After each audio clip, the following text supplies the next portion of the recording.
fellow Falcoholics. What is up? Welcome to the Dirty Birds and Brews podcast. I'm your host, Kevin Knight at Falcoholic Kevin, joined today by Will McFadden, my compatriot over on the Bleav podcast network, also contributor at the Falcoholic, among many other talents. He's at Will McFadden, host of the Bleav in Falcons podcast, our sister show here on the Bleav podcast network. Will, how we doing? Doing well, Kevin. Among those many other talents are changing diapers and, feeding with one hand and doing other activities with the other hand. So it's a lot of dad duty over here this off season, but I'm very happy to fit in some time as always to talk a little Atlanta Falcons football with you, my friend.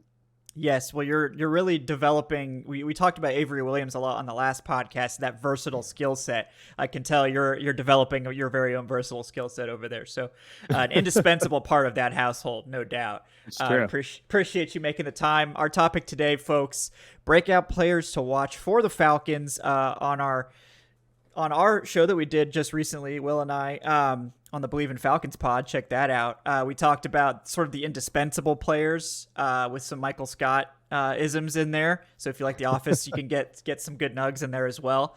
So today we're looking more at more of the positive spin, like not what happens if we lose guys, but what happens if some of these guys are able to reach their ceiling or sort of take the next step in how they can impact this team in 2023.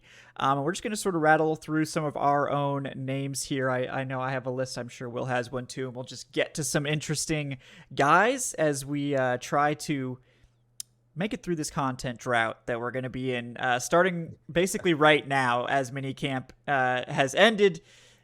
There won't really be much at all until training camp. Will, do you have any hobbies or anything you're going to be doing, or are you going to be continuing to flesh out that dad skill set? I mean, the dad skill set is something that hopefully I'll be working on for the rest of my life, never ending, never stop the grind. But you and I are both a lover, as we were talking about before this, video games. So, I mean, that's something that's super easy. Just have to put the kid down, kind of need to unwind. So Diablo, definitely into that.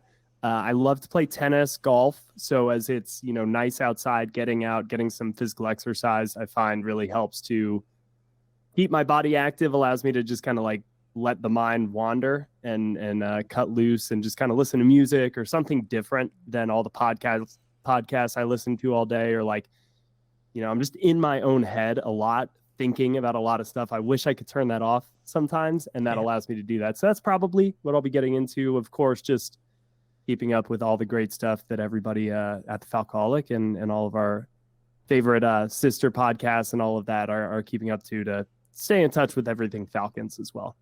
Yeah, no, that's great. I tried pickleball a week or two ago. No, man. Have you ever done that? I can't. I mean, I'm sure I would like it. And so that's why I gotta stay a tennis truther for right now. It's my own personal, I have nothing against pickleball except for the fact that I've taken it on as my own personal hill to die upon. Okay. Because just move around a little bit more and call it tennis. Just do that. I didn't not like that the hard. ball. Yeah, because I like the tennis ball and the ping pong ball. They Right. bounce. The pickleball doesn't bounce a lot, and that really threw me off when I was playing it. So I think if we could play pickleball with the tennis ball, I think I would have liked it a bit more, because I think that bounce. But exactly, you can put the spin on it, you can do all the different stuff. And I know it's like a little bit more like a wiffle ball, and you can hit it in certain ways and get it to kind of like spinning it, but nah, it's not for me. It's too Tennis. airy. That's where too it's at. airy. Yeah. So yeah. No, I used to do tennis. I haven't done that recently. I've stuck to ping pong, so it's basically the, intensely shortened version of tennis with much less physical exertion. So, dude, we got into some serious ping pong matches obviously the player matches at Flowery Branch are legendary. And, Julio was, everybody would tell you, one of the very, very best ping pong players ever to come through Flowery Branch. But we also had a table upstairs, and we'd get into some serious ping pong matches definitely later on during my time there. It was a lot of fun. So I became really good at ping pong as well. So there with you, buddy. We're gonna have to have the ping pong chronicles. Maybe that's some good off-season content we can get to at some point. Maybe. But let's collab.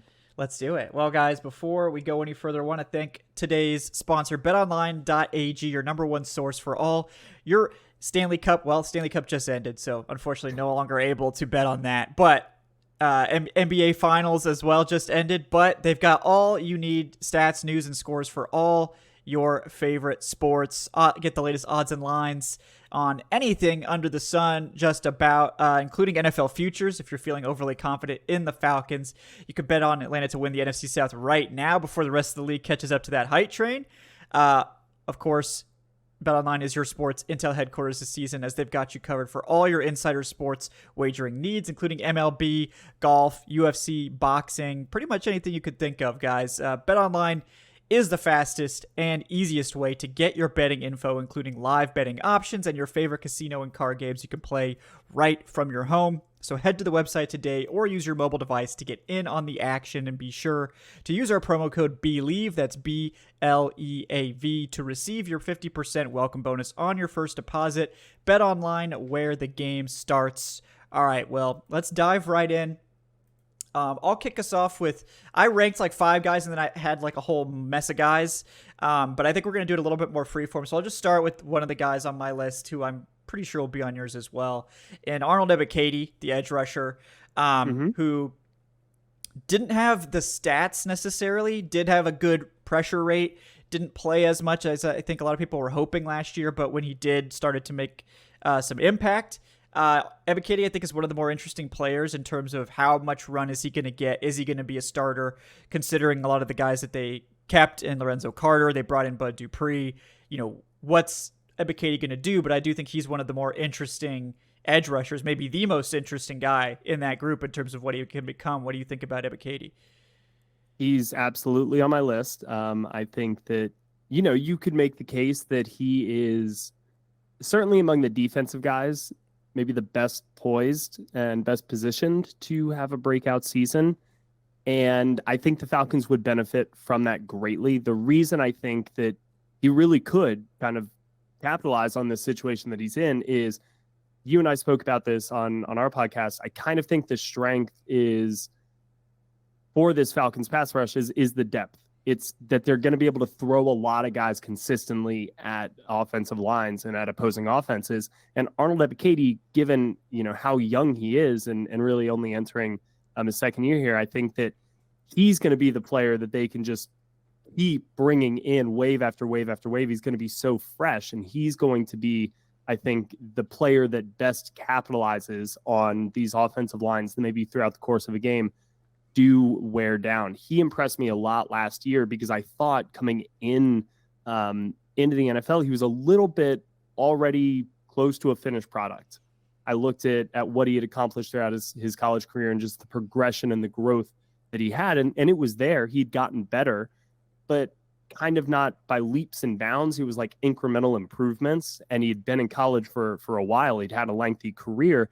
And so I kind of felt like, all right, maybe he comes in and he's best suited to this long-term, like high upside 2. Like his upside is as a 2, but maybe he's more of like that third pass rusher.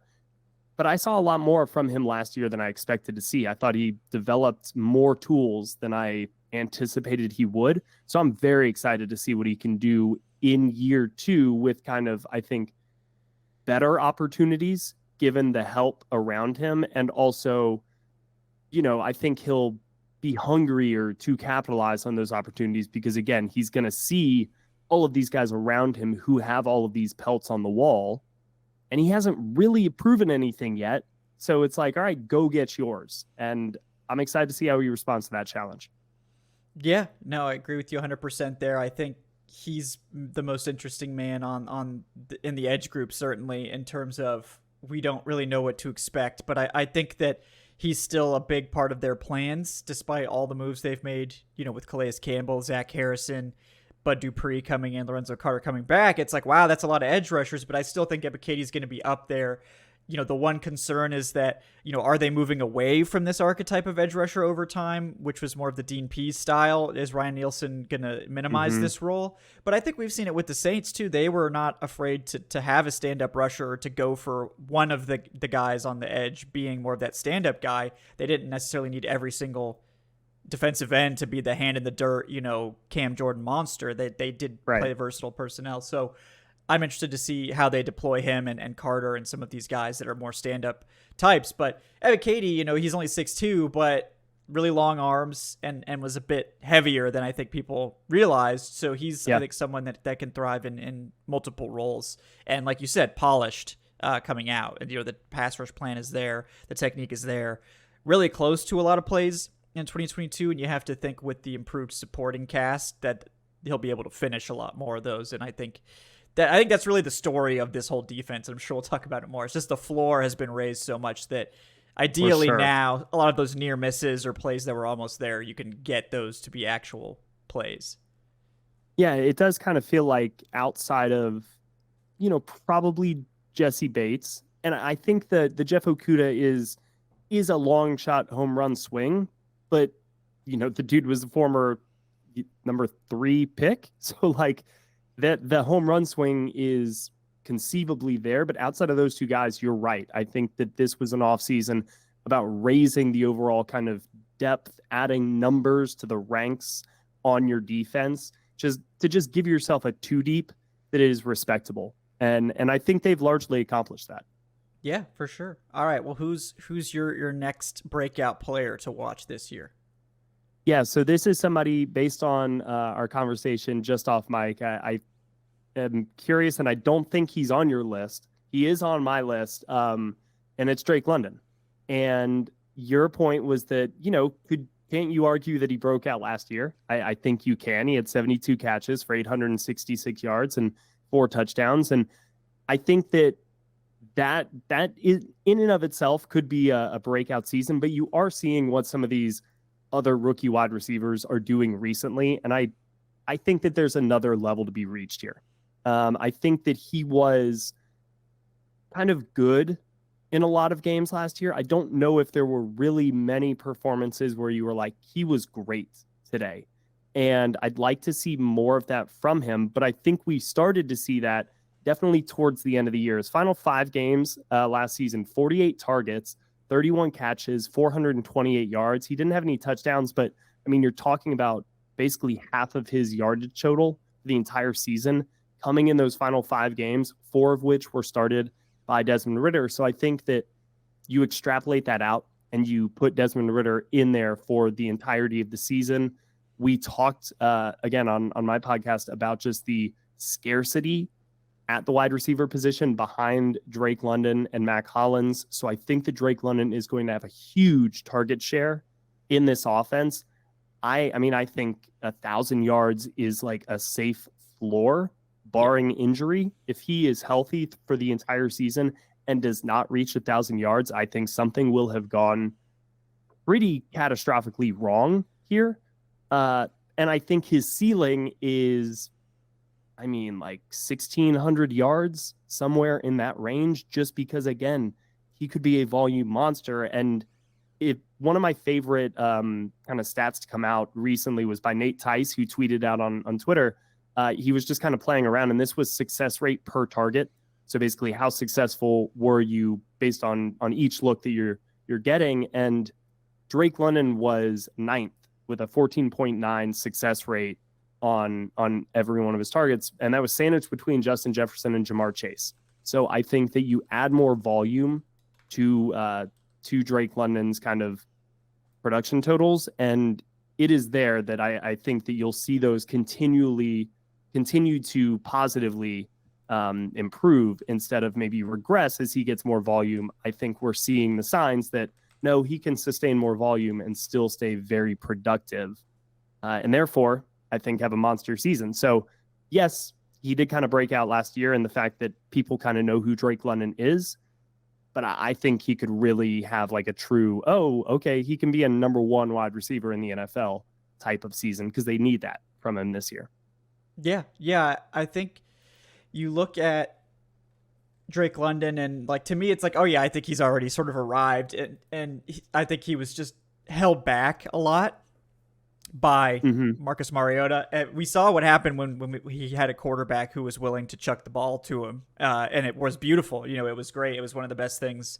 His connection with Desmond Ridder was definitely one of the best things that we saw from Ridder in that time span of those last 4 games.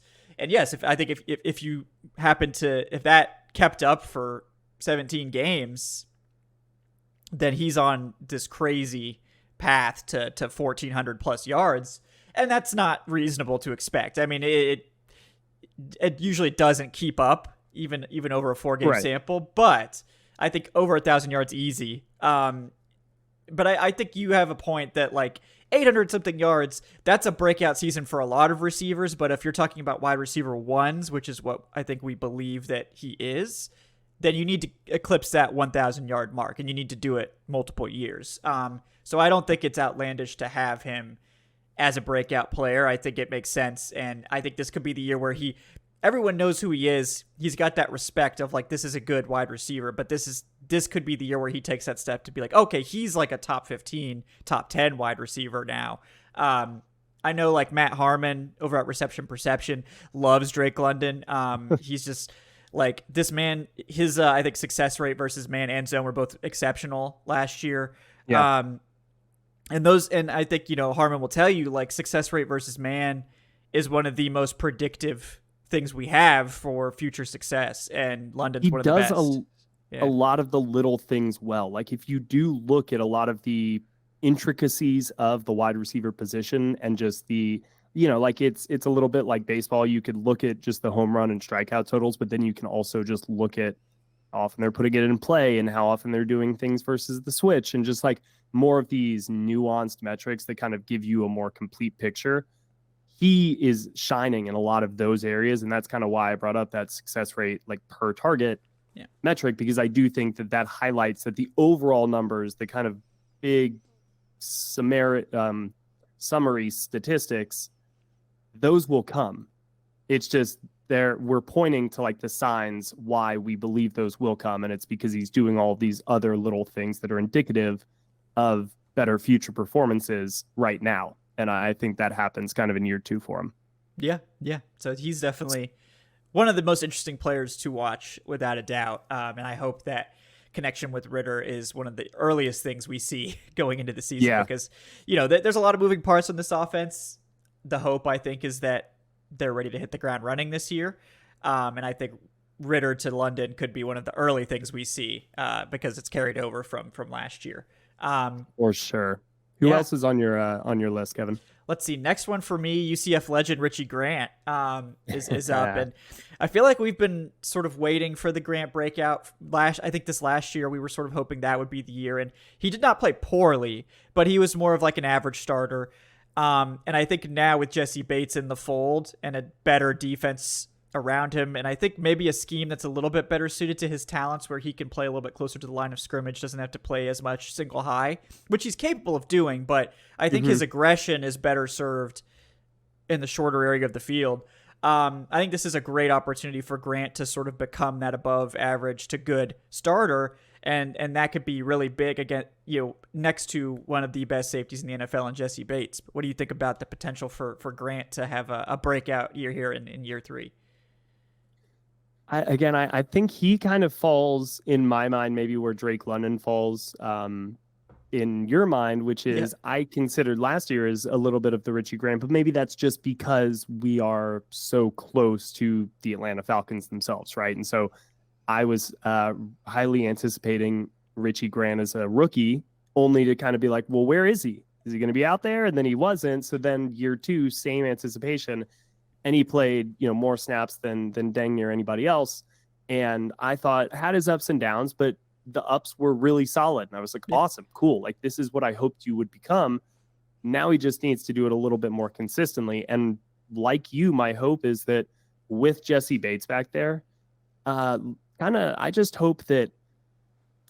hope that Richie Grant leases his brain out to Jesse Bates. And what I mean by that is like, let Jesse Bates just tell you where to go when he's back there in kind of that single high look or whatever, and he's calling the shots. Just let him be like, Richie, go over here to the left side, follow his command, go over there, and then just play with your hair on fire. Because I agree. I think that his strength is the closer that he is to the line of scrimmage, being in a little of that freelancer joker type of role where he's got, he's kind of the jack of all trades, master of none right now.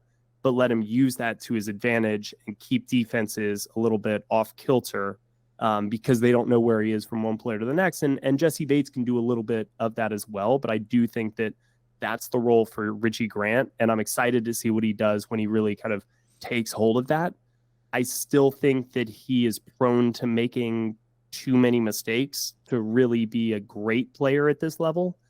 So he needs to clean that up, in my opinion, before I think that he will become like a household name, PFF top 10 safety, like that type of deal. I wonder if he's even has that kind of in him. Is that his ceiling, or is it just below that? I don't know, but year 3 should help us figure out a great deal of that remaining piece of the picture. Yeah, because with him at UCF, he was just very aggressive, and that was sort of his game. And sometimes he'd make mistakes, but he would make the plays on the other end. And I think so far we've seen a little bit of that here. And I think you're okay with a safety who is a little bit mistake prone, especially playing in the box as opposed to playing deep. When you're deep, when you're the single high guy, you can't make mistakes. Like you are the last line. You need to be very solid with what you're doing. And I think with Bates back there, Grant is going to be freed up. And I think they're going to say, look, go with your instincts, be aggressive, like go make plays. And if he misses some tackles or gets fooled by some play action or whatever, if he comes away with some turnovers, if he makes some great plays, following his aggression and he's out there enforcing, I think you'll overlook the mistakes. So that's really, you need to have the pluses to counteract the minuses. And if you can have more pluses than minuses, that's what makes you a good player. So no one's expecting perfection, especially when you're that type of aggressive playmaker. But I think we just need more of the impact plays, and I think people will really come around and be happy with what he's done. And I think he's in a good position to do that this year with a lot of better talent around him to free him up to be a little bit more aggressive and take more risks. Next guy on your list, Will? Yeah, I think that this is a little bit of a gimme here, but I'm just gonna go ahead and take it. And that's Bijan Robinson. I mean, is he even eligible? Like, it feels like he's already broken out, and he's not even played a single down in the NFL. But I mean, all signs are pointing to this. I spoke with Danny Kelly earlier this offseason on my podcast, kind of after the draft, and he does a lot of great work over at The Ringer, covering the draft, but also covering fantasy football. And I don't have the metric right off the top of my head to pull, but it was something about basically how top 10 running backs over the last decade or so have been so foolproof when it comes to fantasy football success, because teams just have such a clear vision for how they're going to use them, and they get such a heavy workload that it's like, if you're going to invest such a high fantasy football pick in a player, historically speaking, a running back taken in the top 10 is a great bet because the production is almost always there. And I think that's going to be the case with Bijan Robinson this season. I mean, it's kind of a no-brainer, right? You take the best running back to come out, since everybody says Saquon Barkley, if you want to say Christian McCaffrey, if you want to say Adrian Peterson, what have you, everybody agrees that he's kind of in that tier. You put him in an offense that is become easily one of the best ground games, if not the best designed ground game in the NFL. And it's kind of a no-brainer. He also is going to be used so creatively by a coordinator who has proven success the last 2 years in using running backs in creative fashion. So it's kind of I'm wondering just how high is the ceiling, not necessarily all right, what's the floor? Is he going to, there's no question in my mind that he is going to break out. And from day one, he is going to be an NFL red zone favorite, I'd imagine. Everybody's going to be, he's going to go high in all these fantasy football drafts. He's Bijan Robinson. I don't need to keep talking about Bijan Robinson because we all know what he is. But yeah, he's going to break out this season, and I'm so excited to watch it. Yeah, I mean, I think he could be on track for a historic rookie season with this Falcons offense where they're going to feature him. And I think everyone focuses on the Falcons. Oh, they don't have a wide receiver too. What are they doing? They have 3 stars potentially on offense, and that's not something that a lot of offenses can boast. I think that was one of the things that, made the Bengals so deadly, was they had 3 really good receivers.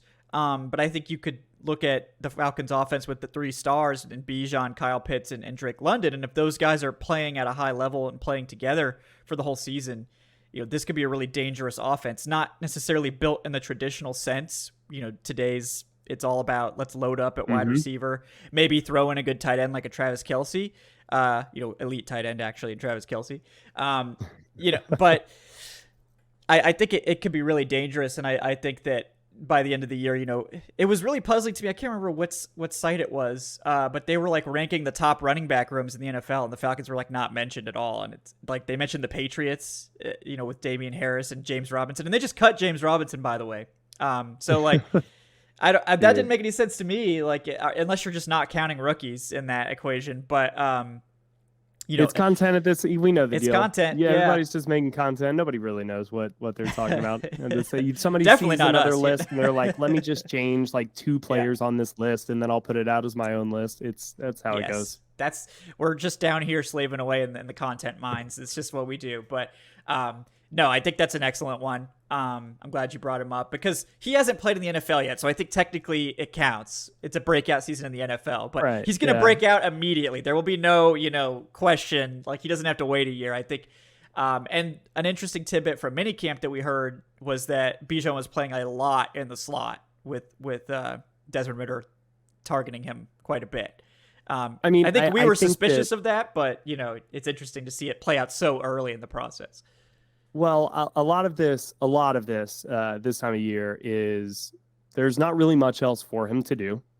Like, you can't really run the ball in minicamp or OTAs. You just kind of can't. It's pointless. I think that based on just one Twitter video that I saw, so let me preface that right there. Hall of Fame. Yeah. He ran kind of a deep out route. I don't know what the landmark was, but he rounded the shit out of that route. Yeah. Like, it was not the cleanest, crispest, like, comeback, prevent an interception out route that I've ever seen. So maybe they're just working on some of the landmarks. Maybe they're working on some of the specific technique that he's using there. So yes, I think that he's going to be a big part of the slot game, but I also wouldn't read too much into minicamp usage. I'm going to read into it a lot, actually, so much. No, but yeah, you're right. Like, he did, I think, run good short routes, but this is a running back. Like, he's not, I think, experienced at running like posts and deep outs and like curls and all this stuff. Like, he's probably running like wheel routes level, and like, crossers and, some maybe like intermediate stuff. But like, I think they're going to teach him the entire route tree and expect him to play slot receiver. Now he's going to carry the ball a lot, but I think I'm looking forward to the pistol with Tyler Algier and Bijan Robinson. I think that we're going to see that a good amount, and that's just going to be just the chaos of that. I'm just excited to see that. And then also we get to watch Tyler Algier come in the fourth quarter when the Falcons are hopefully up, 15, 20 points, and just watch Tyler Algier just bludgeon the opposing team to death. And that'll be fun. Bijan's like, I can sit on the sideline and sip Mai Tais now, and Tyler Algier, go kill him, buddy. I'm just waiting for like the play. I can see it now where you've got basically pistol like double backs, Desmond Ridder, you've got Bijan Robinson, you've got Cordero Patterson, and you've got Tyler Algier. And then you basically send Bijan into the slot over here. You bump Tyler, you bring Cordero Patterson back in motion, and then you send Bijan back across the formation pre-snap on like a jet. And so you just are messing totally with the strength. Who's got like the bigger, where's the power back? What side is he coming on? Then you're sending somebody back across. Like, the possibilities are endless. It's so much fun. Yes. Just to make the defenders just like have a headache. Just like, I can't even like, are those all running backs? I've never seen 31 personnel before on the field. I'm excited that we're gonna see it this year probably. So all right, let's see, next guy for me. I think you're up. Yep. Yeah. I actually have Jeff Okuda here. Okay. And I think this is a guy that, like you mentioned at the top of the show, 3rd overall pick, a lot of hype, unfortunately dealt with pretty serious injury that he had to come back from, and was sort of recovering from all last year. More or less an average starter, maybe a little bit above average for Detroit at times, but certainly not 3rd overall pick. Now, and we know Achilles injuries, it takes more than a year to come back to full strength. You can play, but it's not fully healthy. So if he is back to full health, sometimes the big thing for these guys is that they need a coaching staff to believe in them. And it was clear that the Detroit coaching staff was out on him. So the Falcons acquire him.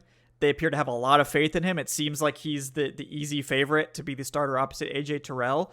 I think the breakout potential here, at least the ceiling of that potential, is just incredible. Now, the chances of that are highly debatable, I think, but he's a really interesting one to me because this is a guy that, like some of the guys higher on this list for me, my last two, I think if he hits, it can completely change the complexion of the defense to where we have an elite corner tandem with AJ Terrell, who we already know is elite, with a guy who has this potential. Curious your thoughts on Okuda as a potential breakout this year.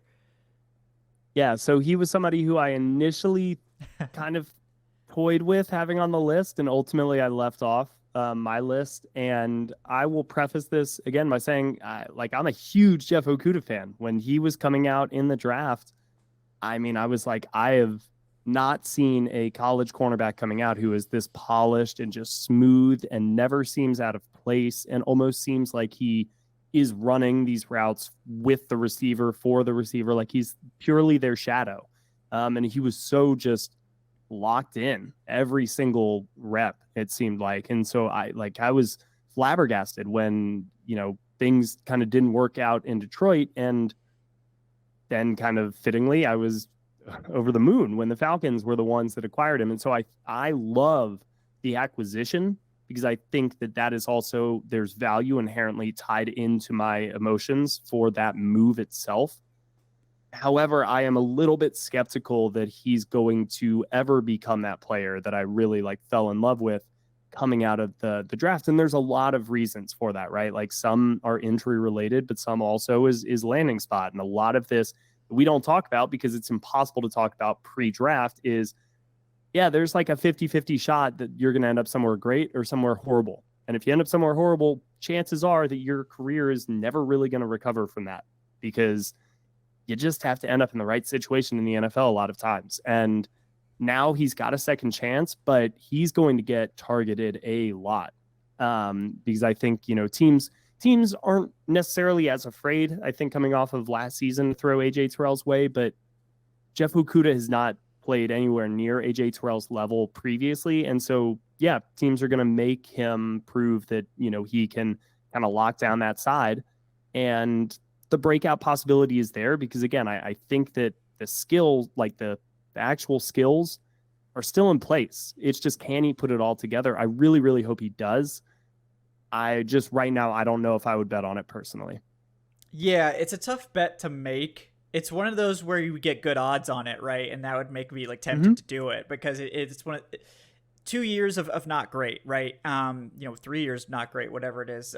So it's, that the ceiling is there. And I have to wonder, first of all, you look at the Detroit Lions and that secondary was a disaster every single year. It didn't seem to matter who they brought in. Look at Mike Hughes, another guy who was coming off his best season in Kansas City, where he actually played outside and played at a really high level. Goes to Detroit, looks like garbage. Every secondary player in Detroit looked like garbage. So, is it the players or is it that coaching staff? They keep adding and changing the secondary in Detroit, and they haven't changed the staff as far as I know. I'm not a Detroit expert, so if Detroit fans, if I'm wrong about that, let me know. I didn't see anything about them changing the secondary coach, but I could be wrong about that.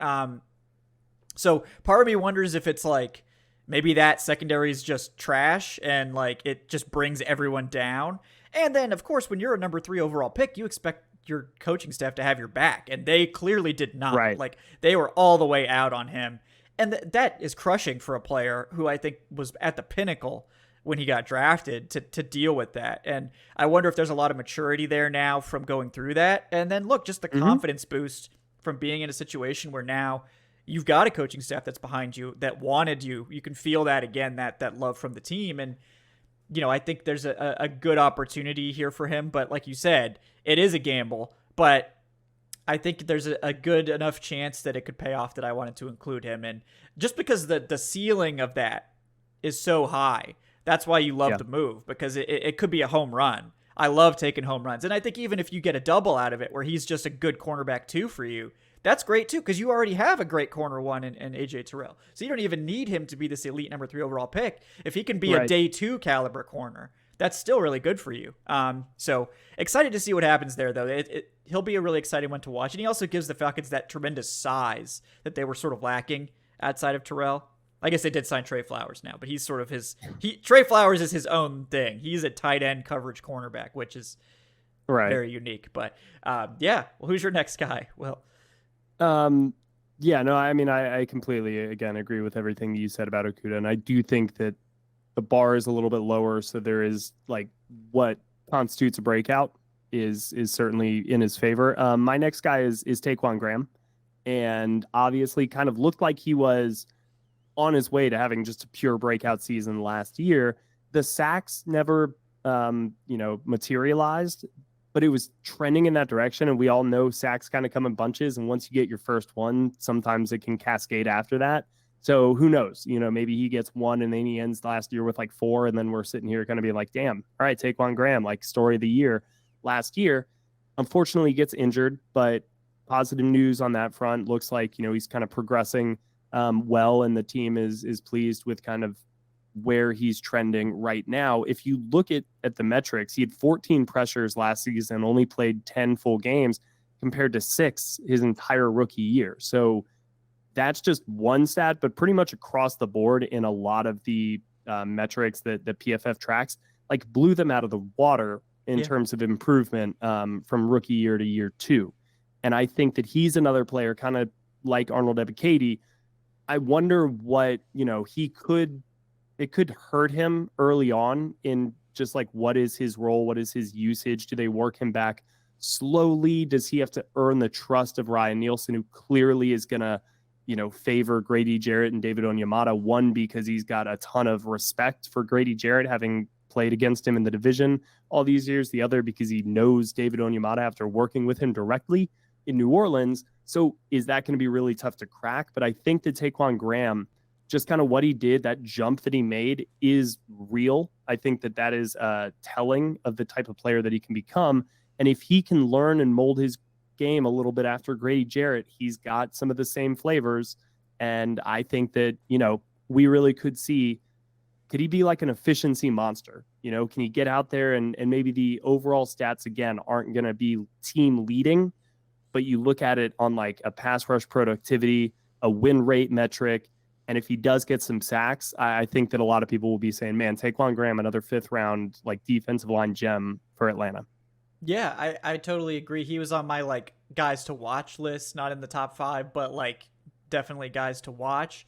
Because of everything you mentioned, like he had to basically become a starter after who was the guy they had who got hurt in training camp? I can't remember his name now. The defensive tackle, the veteran from Houston. I know who, because I'm just thinking of like you guys Jalen will probably know. I'm thinking of all the guys who replaced. But it's like that happened so early on. That he was expected to be the starter, and then he goes out. They don't have any more money, so they basically said, "Okay, Graham, we need you to be the starter." And I thought he actually performed reasonably well in that role. I think he did have good productivity stats. I don't think that the finishing was all there, but that's not that uncommon for a second-year player. And I think it's a perfect situation for him to be the 3rd guy in the rotation, where now they can give Grady Jarrett a breather and not have the defensive line fall off a cliff because they have Taquan Graham coming in for Grady alongside Onyemata, or they can have Graham come in for Onyemata, or they can rotate these guys and have Graham as this 3rd guy in the rotation who isn't going to tank your defensive line. And I think that'll lead to a lot of production for him too, because he'll be able to come in, either on early downs and play the run, which he did really well last year too, or he can rotate in as a pass rusher. I think he can play some 3-4 defensive end type of stuff too, if they go to that like 3 down guys, 3-4 looks. So I really like Graham. I agree. I think he's going to be, I think his perfect NFL role is the 3rd man in the rotation, just because he's versatile. He can play, he's a good pass rusher and a good run defender. He's not an elite talent, but I think he's good enough that there's going to not be a drop off. You want to keep Grady Jarrett and David Onyemata fresh for those very key downs and distance situations. So you don't have to worry about, okay, let's give Grady a breather. Let's bring in Graham. that's fine. Your defensive line's gonna be fine. Whereas last year it was like if Grady left the field, it's like, okay, we're a practice squad guys coming out there. But see, I so, think Taquan Graham is going to be Taquan is going to be the type of player who takes that role and then like does the most with it, and then earns like fights and earns a little bit more of a, like I foresee that type of season ahead for him where it is a little bit of, all right, here's what we've got in mind for you. This is maybe your ideal role, and then he surprises us a little bit, and it's like, no, hey, maybe I'm eager and willing and ready for kind of something a little bit bigger, and hopefully that kind of turns into a little bit of a three-headed monster on the interior for Atlanta. So yeah, like Taquan Graham, I definitely think could have a big season ahead of him. But who's your next guy, Kevin? Yeah, I agree with all that stuff. Yeah, my next guy now, we're getting into the guys that I have basically starred as like these are key players, and this is a guy we talked about yesterday, or well, not yesterday, whenever that podcast airs, whenever you guys listen to it, that's when it came out. That's when we talked about it. But Troy Andersen, I think, is absolutely a key breakout player for this defense. And again, for a lot of the same reasons that Jeff Okuda was mentioned, this is a player who could sort of change the complexion of the entire unit. We saw Troy Andersen coming out of FCS Montana State. Shout out Bozeman. It comes in, ends up playing a lot. And it's not, amazing, but you can see the idea here. Like, you see him running around, chasing down receivers and things like this. Like, this should not happen. Like, I mean, he saved a kickoff return touchdown, chasing down a kick returner. Yeah. Like, that's not something typical. One of my favorite plays of the year last year. Like, I mean, you just see this man gaining on this little kick return. You're like, what in the hell is that? Like, that was against Chicago, right? Yeah, I was there for that game up in the press box. And yeah, you just see it was like he's gaining like at 1.5 times speed, and everybody else was and it was just I was like, oh my God. Yeah. Yeah. And that was a crucial play too. So like he has all of the talent and athletic ability in the world. I mean, this is one of the most athletic people on the planet. Like perfect 10, I think at like 5 different positions if you ran his RAS score. I think it was like quarterback, edge, like all these different positions. Like, and the thing with Andersen is like I think Montana State realized this. They had him play running back, they had him play quarterback, and then they had him play linebacker for 2 years. He's played so many different positions.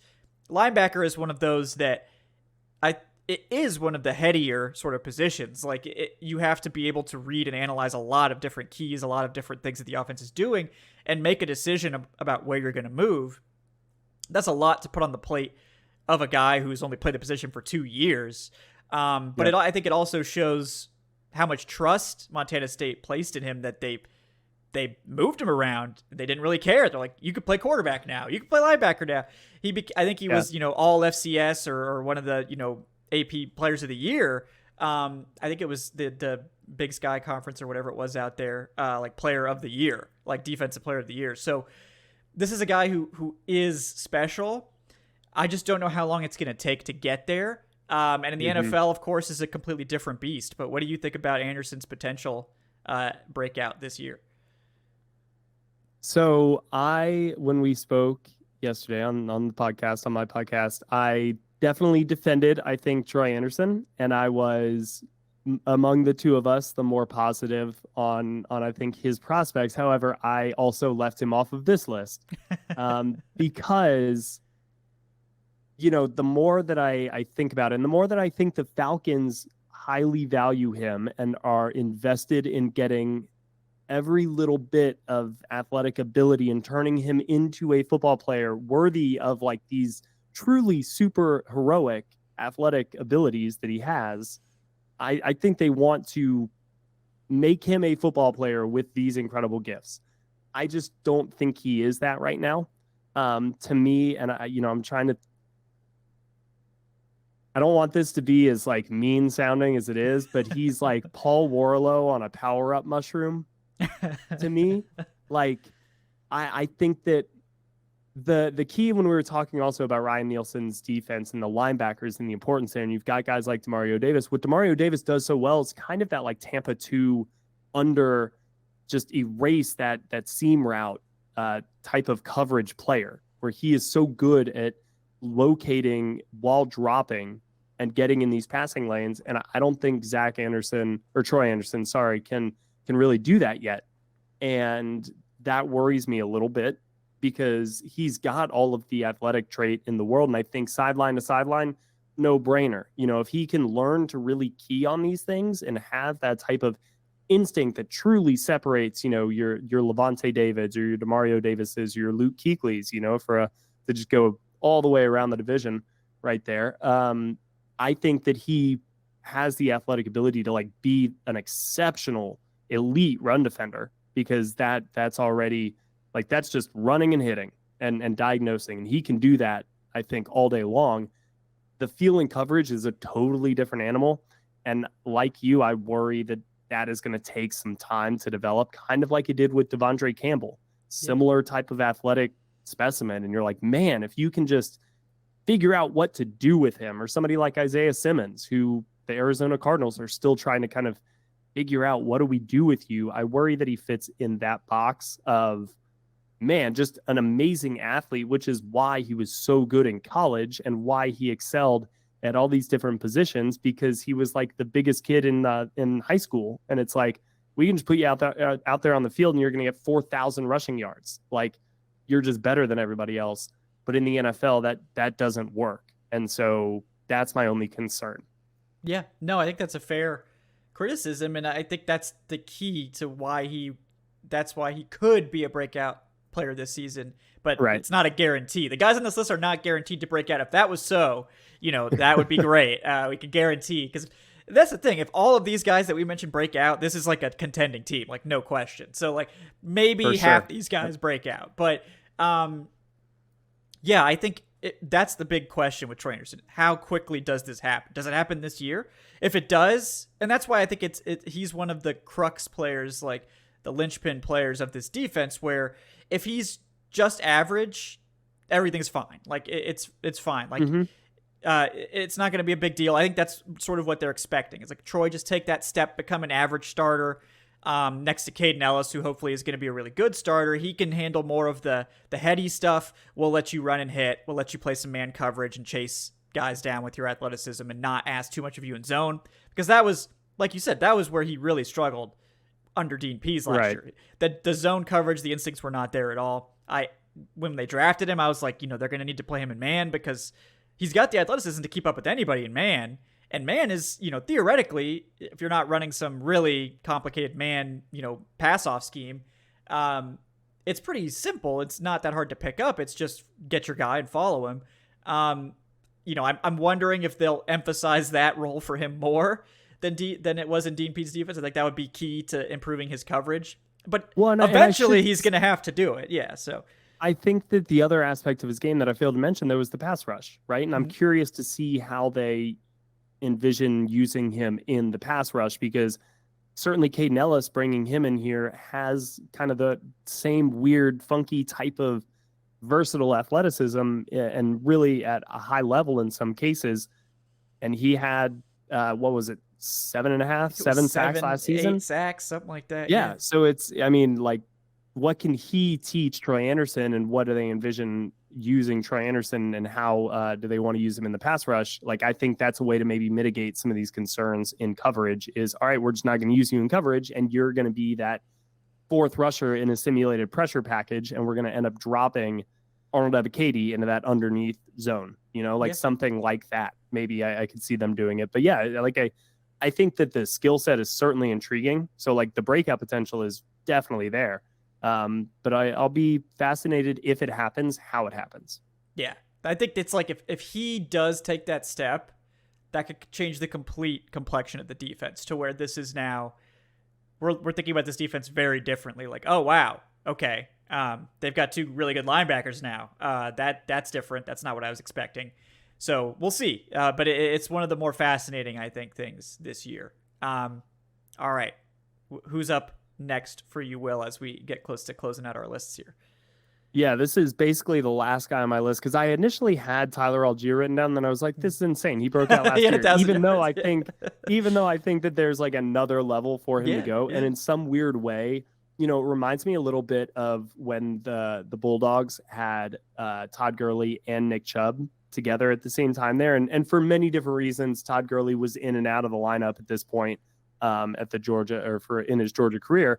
But it was kind of like, hey, this freshman backup running back is actually like way better. And Sony Michel came in as kind of like the more hyped player. But so it was like, no, just give it to the guy who's like steadily gaining like 8 yards a carry. And I kind of think Tyler Algier could be that this year, where it's like Bijan is the more exciting player and all that. But then it's like every time Tyler Algier touches the ball, great things happen. And people are like, hell yeah, like let's just keep going. Anyway, this isn't a Tyler Algier take.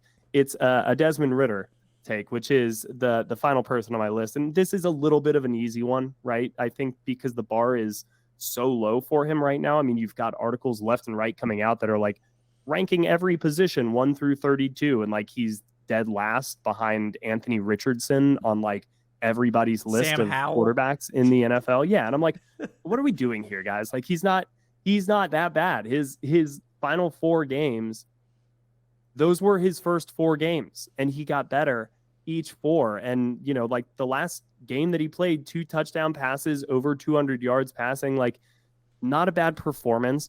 I think that a lot of the stuff that the Falcons will tell you, they're not saying like, oh my God, his arm is a freaking cannon. He threw it all the way across Spaghetti Junction yesterday. It's like, no, he understands our playbook. He's got a great command of the huddle. He's like endearing himself in the locker room.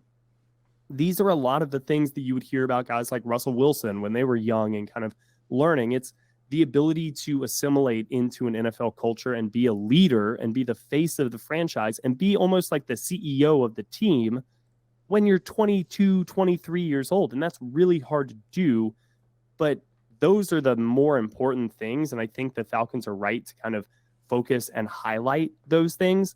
But, oh, by the way, Arthur Smith will have a whole offense to cater an offense around what Desmond Ridder does well. And this offseason, I think, you know, Desmond Ridder gets to benefit from learning this offense that's going to be a little bit more tailored to what he does. And I think that he's going to be more willing and able to take these deep shots that the Falcons desperately wanted Marcus Mariota to do more frequently at the start of the year last year. And when he started doing it, he was just really, really, really bad at it. Like he was just missing left and right. And Desmond Ridder wasn't perfect.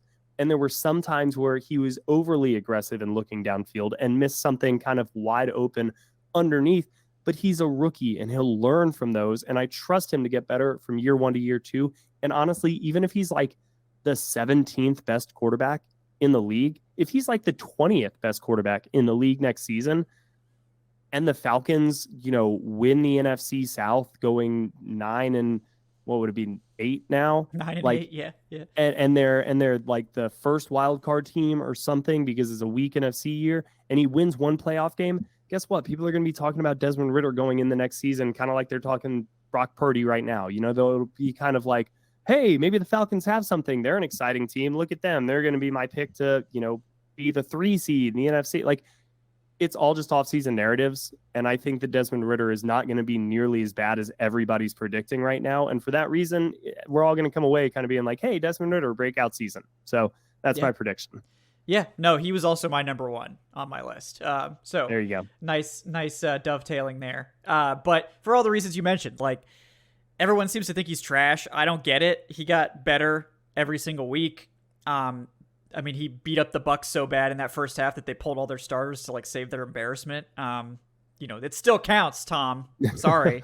You started the game. You don't get to take it back. The hate that he's getting is so bizarre. I think a lot of it is born out of, you know, we've talked about this. Like everyone wanted the Falcons to go after Lamar. I think they're still like penalizing them for not going after Lamar, even though it's obvious now he was never available. Like he was never on the market. He would never have left Baltimore. It was all just they're trying to delay and get. But again, even from a Falcon standpoint, like it wouldn't have made sense anyway. I agree. Like, yes, but I think it was this. How could the Falcons go with Desmond Ridder? That's so stupid. Like, are they tanking? Like, what's happening? Right. I think it's just born out of a complete lack of understanding of Desmond Ridder. I think it's born out of ignorance. Yes, like, oh, he's a 3rd-round quarterback. How could you? And they didn't watch the last 4 games last season because the Falcons. I don't blame you. Like, I mean, they I promise they some of them did, and that's fine. But like, yeah. Yeah. So, and then, but what it gets really wild is that where he's like the 40th best quarterback in the NFL, and it's like that's just. I mean, it's insulting. Like it's insulting your intelligence too. Whoever's ranking him, like. We see Sam Howell being listed as this like, oh, he's exciting. Sam Howell played one game. He threw 19 passes. He completed 57.9% of those passes for 169 yards, 1 touchdown and 1 interception, and 52 of those yards came on 1 throw. He was not good. And he's being ranked ahead of Desmond Ridder. 11 of 19. That's all he did in all of 2022. And he's being ranked 5, 6, 7 spots ahead of Desmond Ridder. It's just, I don't understand. Like, it doesn't make any sense to me. Maybe it's because no one cares about Washington and they're like, well, whatever. It's no fun to dunk on the Commanders because they're already down bad, you know. And hopefully they're going to be on the upswing now with that bum owner out of there. But, right. I mean, it's just. I'm not going to say that Desmond Ridder is like the next coming no one's saying that. of anything. It's just, yeah, right. Like, I don't think he's the worst quarterback in the NFL.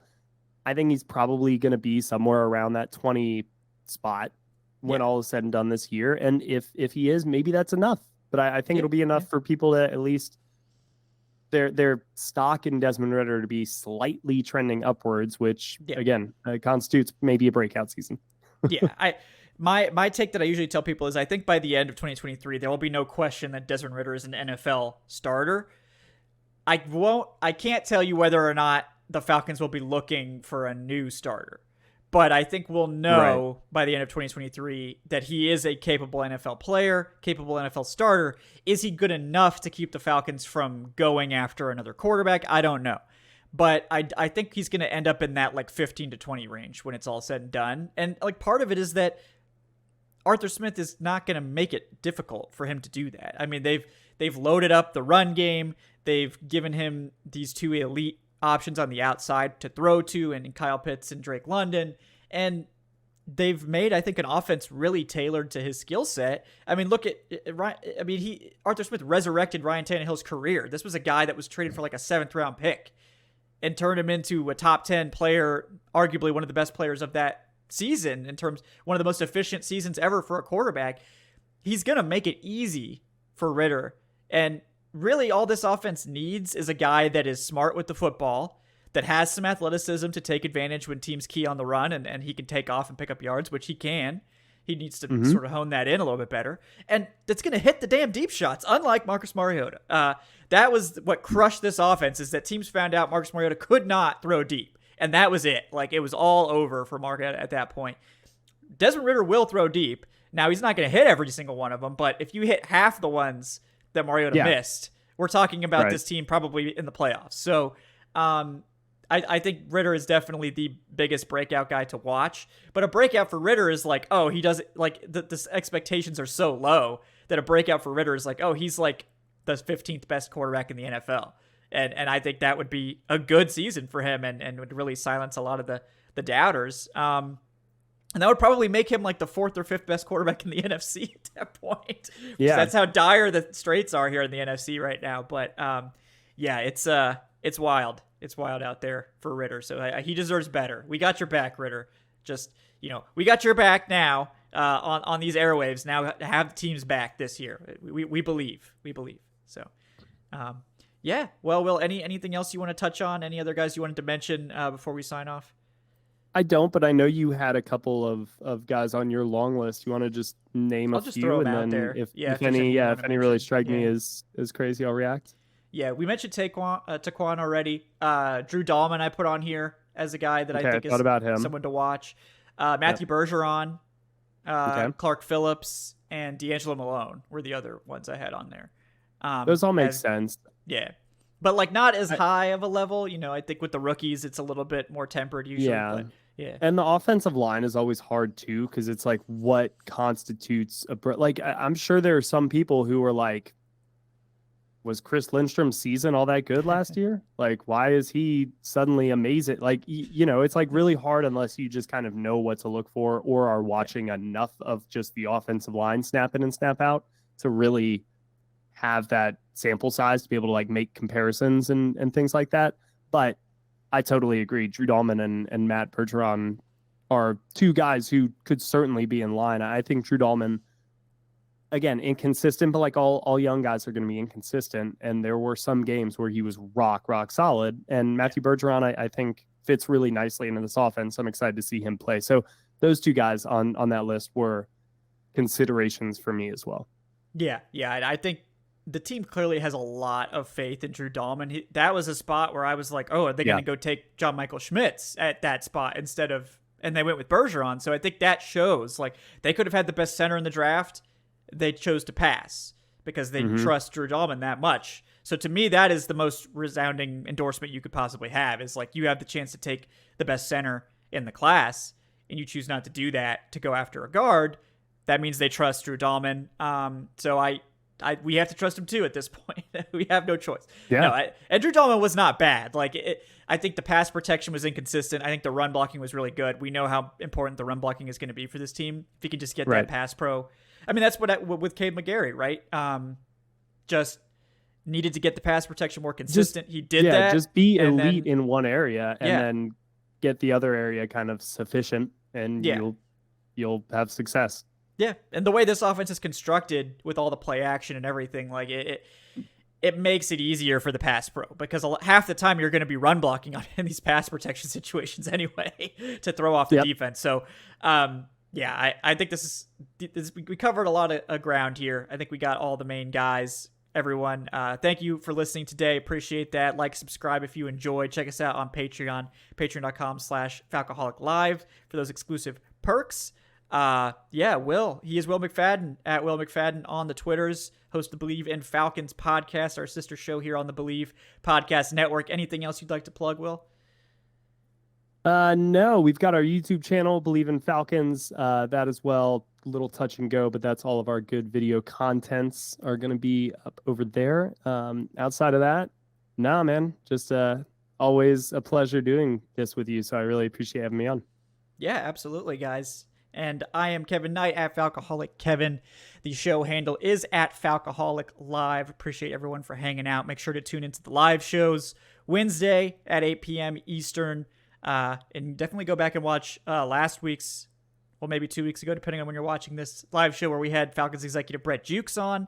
He gave us a lot of good nugs in there and a lot of inside sort of commentary on this team and the team building process that I thought was really fascinating, and it was a fun conversation. So definitely check that out, guys. But yeah, we'll be back on Wednesday as always, as we start to transition to some training camp preview coverage, as we're coming up on a little over a month away now. So we're getting there, folks. We got to get through the content desert first, but we're almost there. So. Yes, guys. Well, again, thank you to everyone for watching. Like, subscribe, leave that 5-star review on your podcast platform of choice. Today's show was presented by BetOnline. And again, thanks to Will for coming on. We will see you guys next time on the Dirty Birds and Brews podcast. Have a great day, folks.